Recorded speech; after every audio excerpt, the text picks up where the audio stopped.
আসসালামু আলাইকুম রহমতুল্লাহি ওয়া বারাকাতুহু। ইন্না লিল্লাহি ওয়া ইন্না ইলাইহি রাজিউন। আসলে পৃথিবীর সবচেয়ে চিরন্তন এবং চিরস্থায়ী সত্য হচ্ছে যে মানুষ মরণশীল।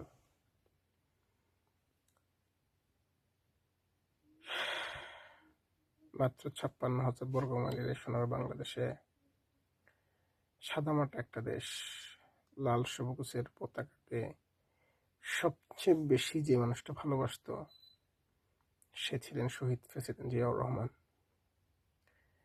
৫৪ বছরের ইতিহাস বলতেছে এরপরে যদি দেশটাকে সবচেয়ে বেশি কেউ ভালোবাসতো তিনি ছিলেন প্রয়াত বেগম খালেদা জিয়া।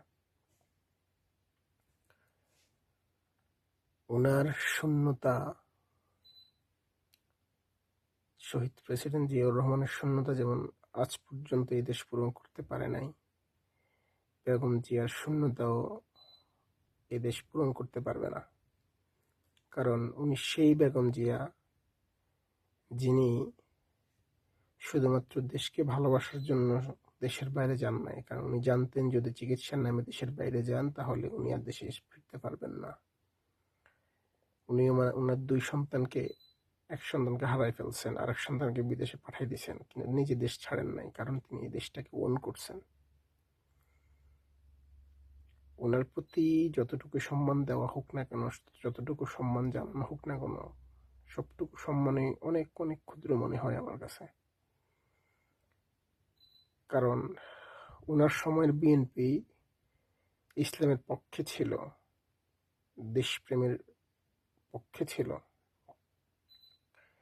কিন্তু কিছু চাটুকার যারা ওই সময় বেগম জিয়াকে কেন্দ্র করে বা বেগম জিয়ার কে সামনে রেখে পিছনে দুর্নীতির আখড়া গড়ে তুলছিল, যেটা বেগম জিয়ার অনেকাংশেই অপারগতা ছিল, তথাপিও তিনি তাদের বিরুদ্ধে যথেষ্ট অ্যাকশন নিয়েছিলেন আমি যতটুকু জানি আর কি। তো মহান আল্লাহ তাআলার দরবারে দোয়া করি, মানুষ মাত্রই ভুল। একজন দেশপ্রেমিক, ইসলাম প্রেমিক নারী হিসেবে আল্লাহ তাআলা তার জীবনের যত ছোটখাটো বা বড় ছোট গুনাহ করে ফেলছেন, মানুষ হিসেবে আল্লাহ তাআলা সমস্ত ভুল ভ্রান্তিগুলো মাফ করে দিয়ে আল্লাহ তাআলা ওনাকে জান্নাতের সর্বোচ্চ মেহমান হিসেবে কবুল করুক।